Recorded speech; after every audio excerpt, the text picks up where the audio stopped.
उनके सताए हुए, उन्हें मौका नहीं मिल रहा जिंदगी में।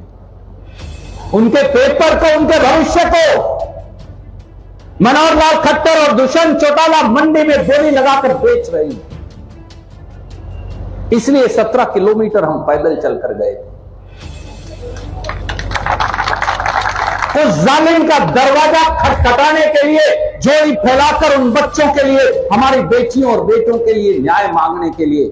नौकरी मत दो, मौका तो दो नौकरी में बैठने का। आप तो मौका भी छीन रहे हो। अरे राक्षसों, भाजपा जजप्पा के राक्षस हो तुम लोग।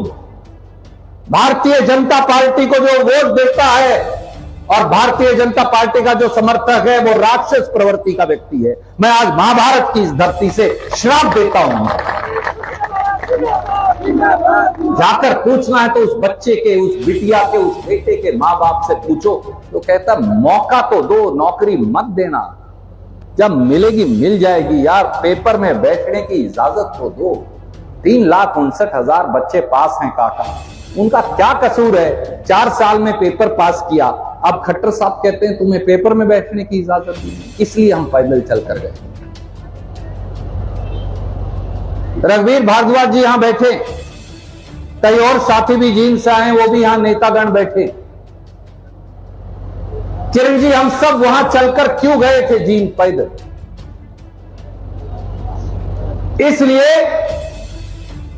इसलिए कि गुरु रविदास जी की मूर्ति लगाने की इजाजत नहीं देते मनोहर लाल खट्टर। महर्षि वाल्मीकि की मूर्ति लगाने की इजाजत नहीं देते मनोहर लाल खट्टर। हमारे आदरणीय कबीर दास जी की मूर्ति लगाने की इजाजत नहीं देते। क्या रविदासिया समाज, वाल्मीकि समाज, धानक समाज अब हरियाणा का हिस्सा नहीं है? क्या आप रविदासिया समाज, वाल्मीकि समाज, धानक समाज को हरियाणा से बाहर निकालना चाहते हैं?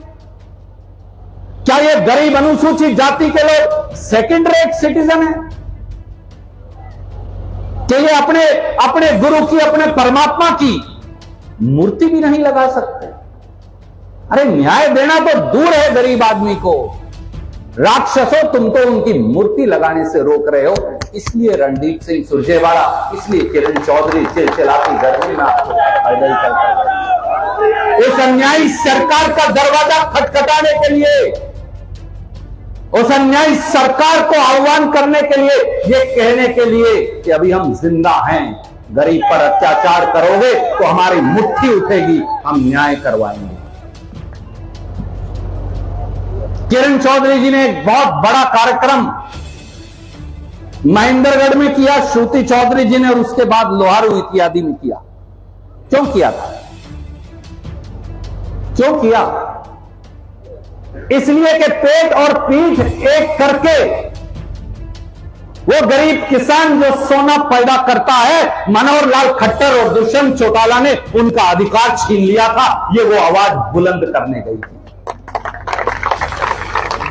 मैं किसान का एक बेटा आज आपसे पूछता हूं, क्या हिंदुस्तान और हरियाणा के किसान को हरियाणा में रहने का अधिकार नहीं? क्या आपको अपनी जमीन जोतने का अधिकार नहीं? क्या आपको अपनी जमीन का, सरपंच साहब, आपको कीमत मांगने का, फसल का अधिकार नहीं? अगर फसल नष्ट हो जाए तो बीमा और मुआवजा मांगने का अख्तियार नहीं?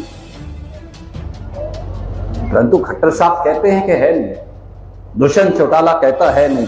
अगर नहीं है तो फिर किरण चौधरी, रणदीप सिंह सुरजेवाला, कुमारी शैलजा की मुट्ठी उठेगी, कांग्रेस का झंडा उठेगा और हम न्याय मांगेंगे। कांग्रेस में ऐसे लोग भी हैं जो केवल पद मांग रहे हैं। वो केवल पद मांगने की बहन जी लड़ाई लड़ रहे हैं।